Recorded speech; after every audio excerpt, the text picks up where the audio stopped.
There are lots of things all around us, exciting things that surround us. But how does it work? Do you know? How is it made? Do you know? Things that go up, things that go down, things that go pop, things that go round, with special cameras to show you inside. It's going to be a big surprise. But how does it work? Do you know? How is it made? Do you know? Do you know? Let's find out! Hello, I'm Maddie, and tonight I'm stargazing. Have you ever looked for stars in the night sky? They look like lots of little bright dots, don't they? And sometimes they even twinkle. But what are stars? And why can we see some of them twinkling in the sky? Do you know how starlight works? Let's find out. How does it work? Starlight. To find out about stars and starlight, I've come here to a planetarium. A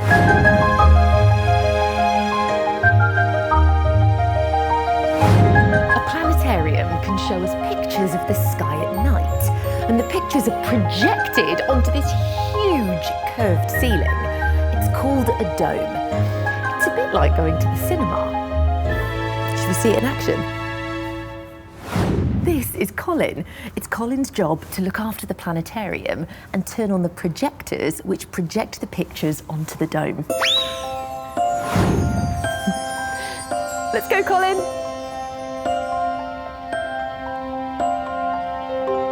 Wow. Look how many stars there are in the sky. That is amazing. Stars make patterns in the sky called constellations. A constellation is a group of stars that make a big picture when you join them together. This one is called Leo, and it's known as the Lion constellation. This one is called Pisces. We call it the two fish. Should we see if we can find some?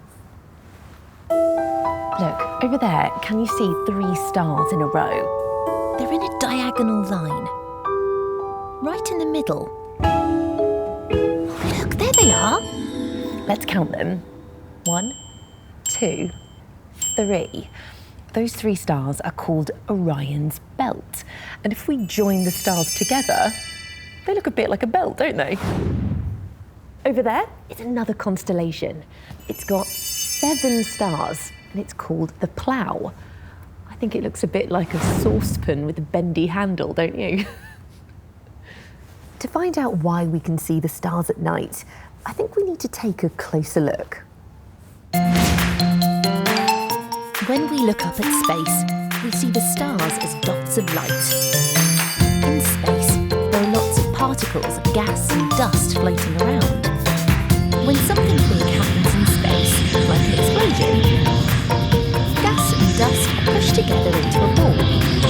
The ball of gas and dust gets heavier and heavier until it collapses, pulling in more gas and dust particles. All the dust and gas starts to spin really quickly, and as they squeeze together, they get really, really hot. This makes a star. And because the star is really hot, it lights up. And we see the starlight twinkling in the night sky. Wow, that was so interesting. Did you know that our sun is a star? Other stars in the sky look really small, don't they? But the sun is really big. That's because the sun is much closer to the Earth than the other stars. Let me show you how it works. We must never look directly at the sun, as it might harm our eyes. So this torch is going to be our sun. Oh, did you hear the sound when I turned it on? It made a click, didn't it? When we see the torch close up, it looks really big. But if I stand further away, now it looks much smaller. Because the sun is close to us, it looks bigger than other stars in the sky. But actually, there are stars out in space that are much, much bigger than the sun, but they look smaller because they're further away. But to see those stars, we need to wait until it's nighttime. So we can see them even better, I'm going to use one of my special cameras. This is a telescope camera, and a telescope helps us to see things that are really far away, close up. Oh, wow!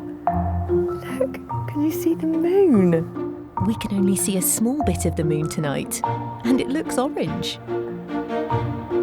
Oh, wow! Can you see those stars in the sky? That is brilliant! Whoa! It looks like it's glowing, doesn't it? Well, that's because stars are really, really hot and they give out lots of light. That light travels from the star through space to us here on Earth, and that's why we can see it. How great is that? I loved finding out how starlight works. What was your favourite bit? Can you remember what we call the patterns that stars make in the sky? That's right, they're called constellations. Did you hear the sound my torch made when I turned it on? And did you see the stars in the night sky with my special telescope camera?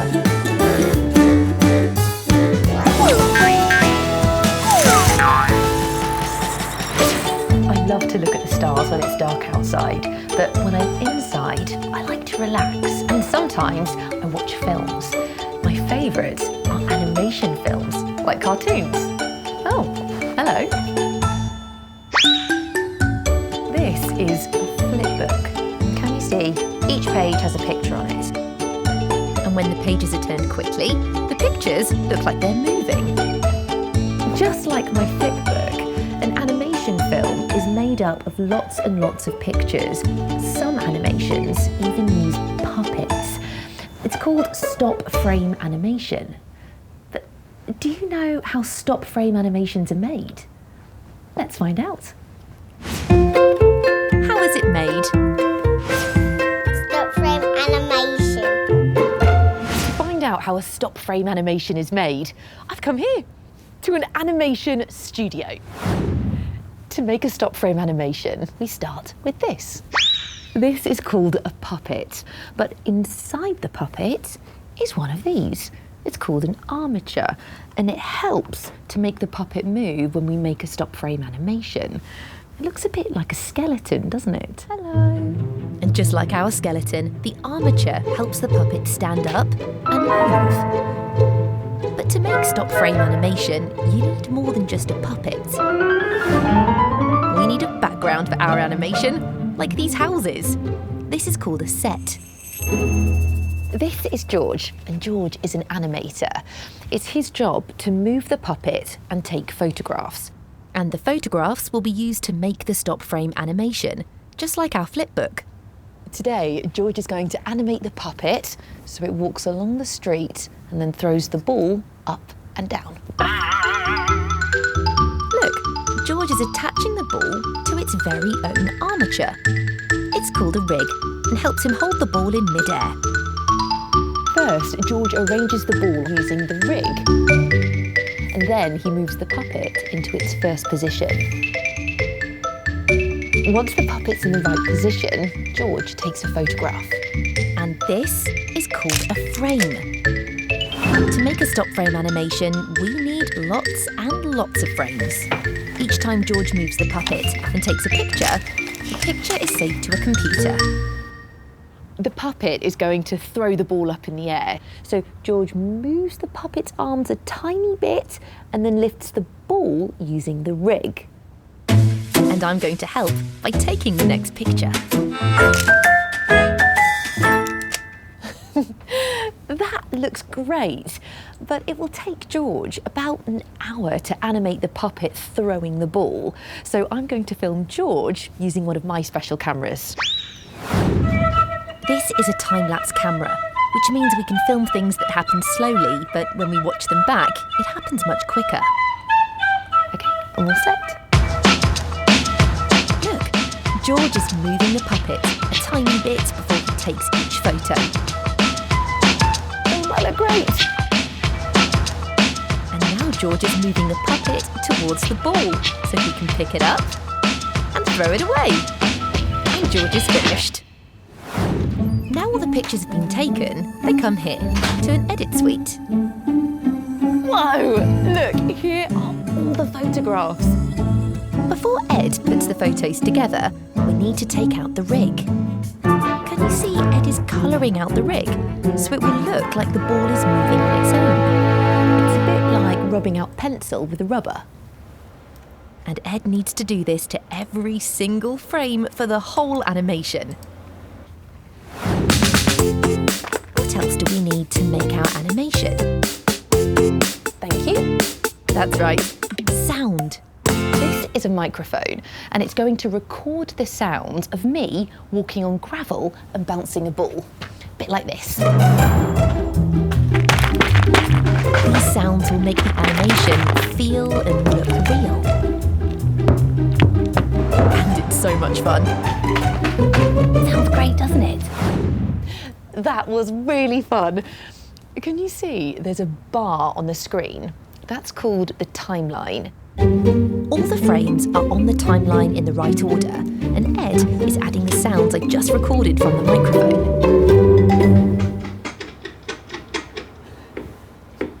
When we make sound to match with pictures, we call it Foley. Right, I think we should watch the finished animation on a big screen. Ready? Here goes. Look at the puppet! It's moving! Each frame that George made earlier on the set is being played back next to each other really quickly. So it looks like the puppet walks and the ball bounces all on their own. That happened really quickly, so let's watch it again. The puppet walks in, gives us a wave, sees the ball, gives it a bounce,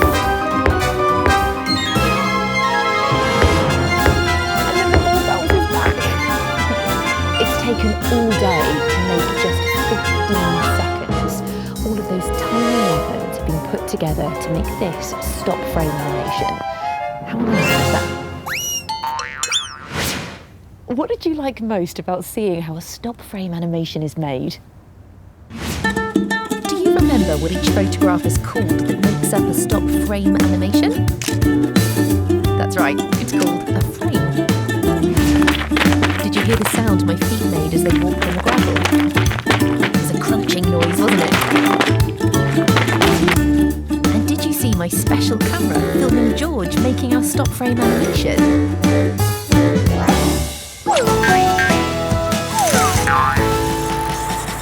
So the next time you watch a stop animation film, you'll know how it was made. And when you see some stars twinkling in the sky, you'll know how we can see them on Earth all the way from space. Right, I think I'm going to do some more stargazing. I'll see you next time.